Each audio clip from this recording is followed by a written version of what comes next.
English 111, Miss Brewer here for week 8 of the course and your lecture video. So at this point in time, you should have received feedback from your peer editor on your paper. You also should have received feedback from NetTutor on your paper. Due at the end of this week is a final revised copy of your literary analysis. So you want to make sure you turn that in on time. Definitely get to that first and foremost, but we are moving on with content related things this week.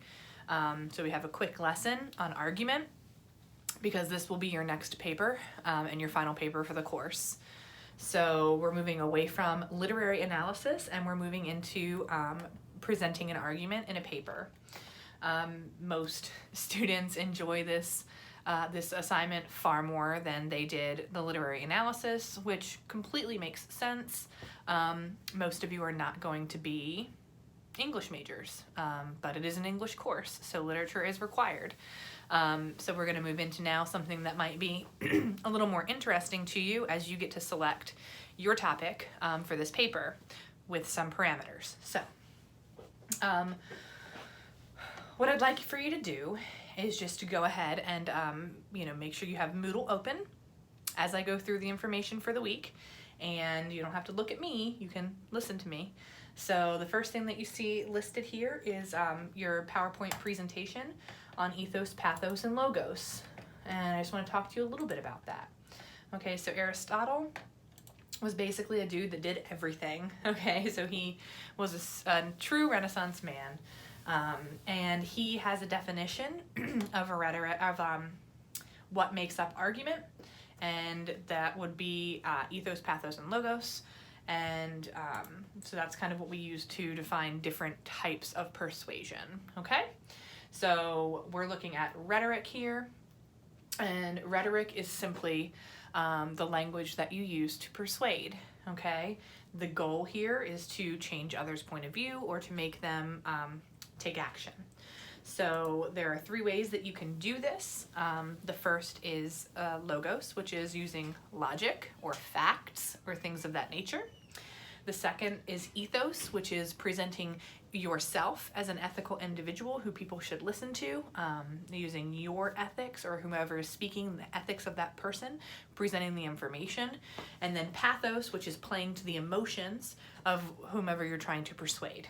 Okay?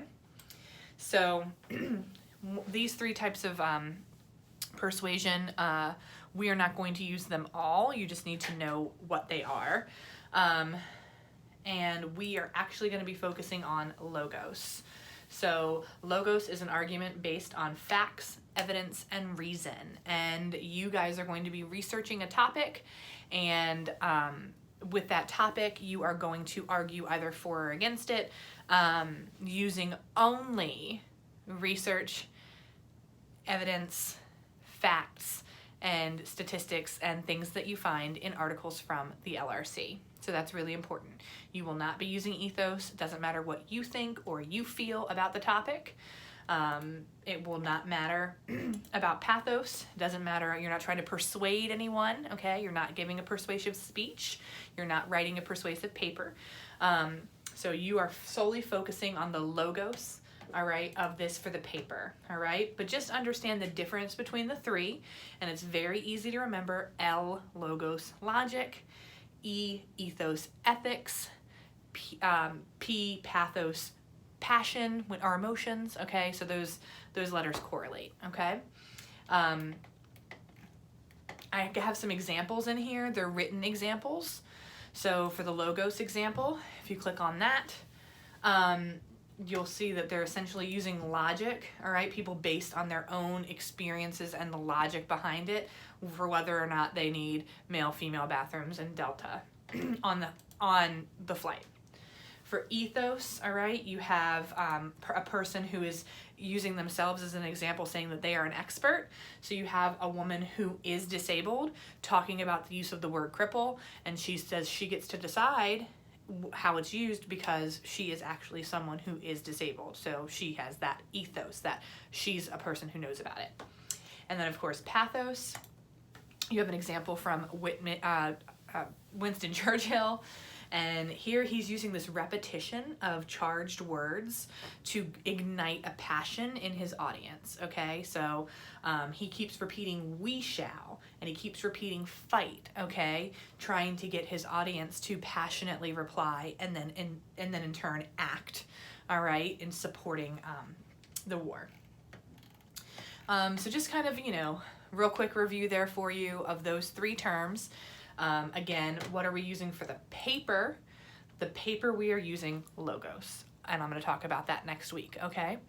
So there's a video here that is really helpful to understand ethos, pathos, and logos, and I also really just enjoy the video. That's because I'm an English person, and so it is a South African acting troupe, and they're talking about the use of rhetoric in Shakespeare's Julius Caesar, where they use argument very obviously, and there are really powerful speeches that utilize the ethos, the pathos, and the logos that we just went over. So I think it's like a 10-minute video or something to that effect. You should definitely watch that if you want to have a deeper understanding of these, and they really do kind of break it down. So check that out. And then when you get down, you scroll on down, there's some practice here. Run-ons and fragments, I've provided lessons on these things because this is a major issue with writing. So there's some practice if you want to kind of get some better understanding of comma splices and fused sentences and how to fix those issues. You can definitely utilize that practice. It is not required for the course, but it is expected that in your writing, how you don't use run-on sentences or fragments. So make sure you're utilizing those lessons that I'm providing. Your Grammarly link is for your final draft of your literary analysis paper. Please use it. You have a free Grammarly account using your Lenore Community College email. So if you use that email to sign in, you get the full thing, and it'll check for plagiarism, and it'll check, for grammar issues.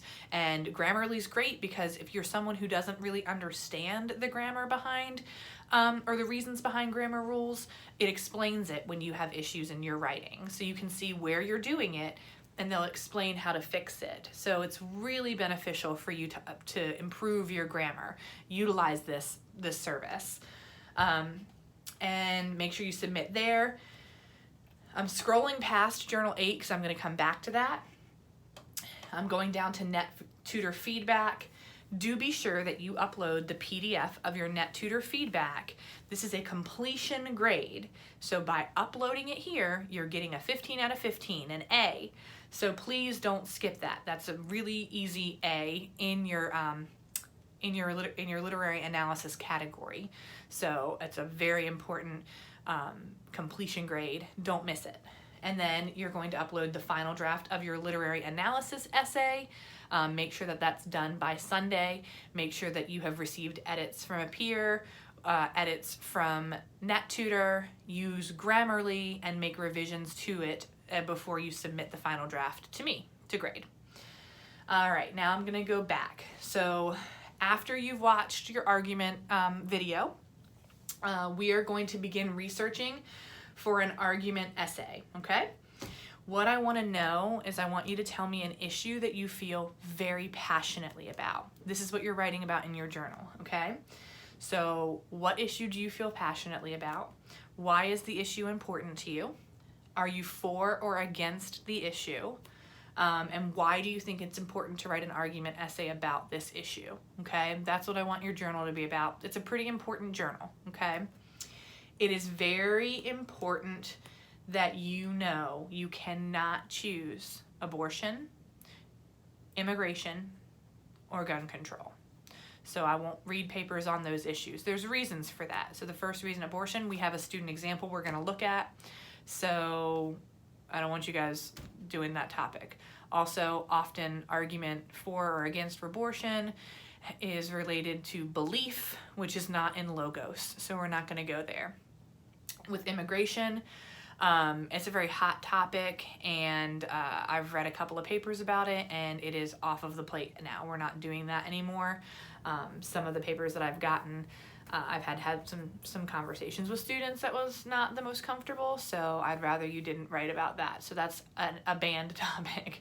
Talk about immigration bans. I'm banning immigration for a paper, okay? And gun control is a topic that I feel very passionately about, so I don't want to read your papers and have my own feelings clouding that. So we're not gonna do that, okay? So those 3 topics are off the table. If you look underneath, you'll see a link. 301 prompts for argument essays. If you have no idea what you want to talk about, scroll on down and read about these things. What stands out to you? What would you be interested in researching about, okay? And would you argue for or against it? That's all we're really looking at right now, okay? If you guys have any questions, you can feel free to shoot me an email and I'll be happy to answer them. Make sure that this week you turn in your final draft of your lit essay, you turn in your NetTutor feedback, and you complete your Journal 8 response, because that's how you're going to be approved for a topic to research starting next week. So very important assignment. If you skip it, you don't have anything to research. So let me know if you have questions, and I hope you guys have a great week.